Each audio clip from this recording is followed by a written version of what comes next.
6 mai 2012, 16 novembre 2012, François Hollande vient de passer le cap des 6 mois à l'Élysée. Et pour faire le point sur ce premier semestre, je reçois Rita Maalouf, secrétaire du Parti socialiste au Liban. Rita Maalouf, merci d'être l'invitée de ce journal. Bonjour. Donc, comme on l'a dit, François Hollande a tenu sa première conférence de presse cette semaine, un moment très attendu par ses partisans comme par l'opposition, alors qu'il est au plus bas dans les sondages. Quel est le bilan que vous faites de ces 6 mois de présidence ?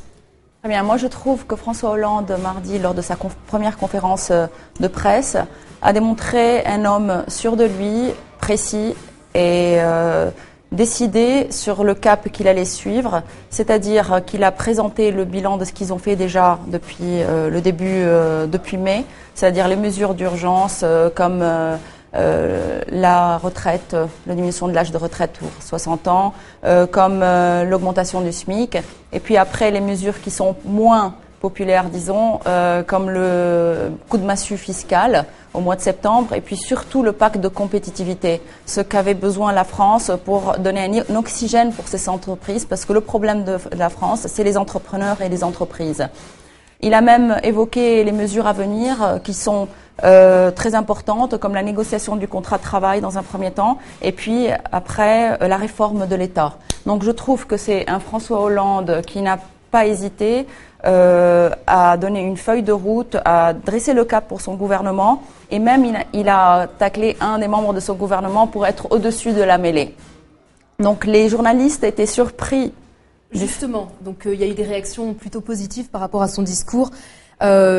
Il est souvent, on lui reproche souvent d'être assez hésitant, de manquer d'assurance. Est-ce que, d'après vous, il a réussi cet exercice médiatique ? C'est vrai qu'il avait la réputation d'être un peu hésitant. Aujourd'hui, on a découvert un François Hollande plus proche de Churchill, de Pierre Mendès France. Un François Hollande qui n'a pas des envolées lyriques comme François Mitterrand, mais plutôt un François Hollande dans la lignée de Pierre Mendès France. Il a pris l'habit d'un vrai social-démocrate qui veut régler les problèmes de la France, qui sont vraiment des problèmes économiques de nos jours. Est-ce qu'on peut parler d'une mutation de la gauche française dans ce cas ? On ne peut pas dire que c'est une mutation. Au contraire, François Hollande, c'est un vrai social-démocrate avant sa campagne. Donc là, il est revenu à sa base. Il ne faut pas oublier que c'était le conseiller de Jacques Delors, qui fait partie de cette école-là. C'est quelqu'un qui n'a pas fait seulement l'ENA, c'est quelqu'un qui est passé par HEC. Donc c'est quelqu'un qui connaît l'entreprise et qui connaît la réalité économique des entreprises et ce que demandent les chefs d'entreprise. François Hollande s'est exprimé sur plusieurs dossiers, notamment l'Algérie, le Mali, mais surtout la Syrie, avec cette annonce surprise que je vous propose d'écouter et on reviendra dessus ensuite.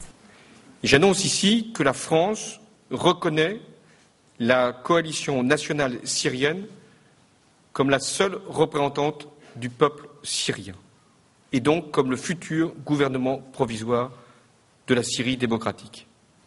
Voilà, donc avec cette annonce, François Hollande a fait de la France la première puissance occidentale et du bloc des 27 à reconnaître cette nouvelle coalition. Au fait, c'était déjà une promesse qu'il a faite au mois d'août. Il avait dit à l'opposition, si vous allez vous regrouper, vous allez former une coalition, on est prêt à reconnaître le futur gouvernement. Et donc, il n'a fait que exécuter la promesse qu'il leur a donnée. Et puis, d'un autre côté, là, on voit que la vraie détermination de la France à régler cette crise syrienne, à aider ce peuple syrien.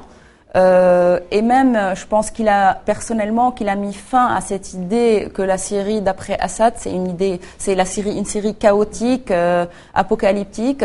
Donc, François Hollande a décidé d'accompagner cette période transitoire. Là, nous assistons vraiment à un changement de méthode de la part de François Hollande par rapport à Nicolas Sarkozy. C'est vrai qu'il a envoyé son ministre de la Défense, son ministre des Affaires étrangères, puis il s'est déplacé lui-même. Il a pris cette décision suite à un consensus, interne, disons, au sein de la France.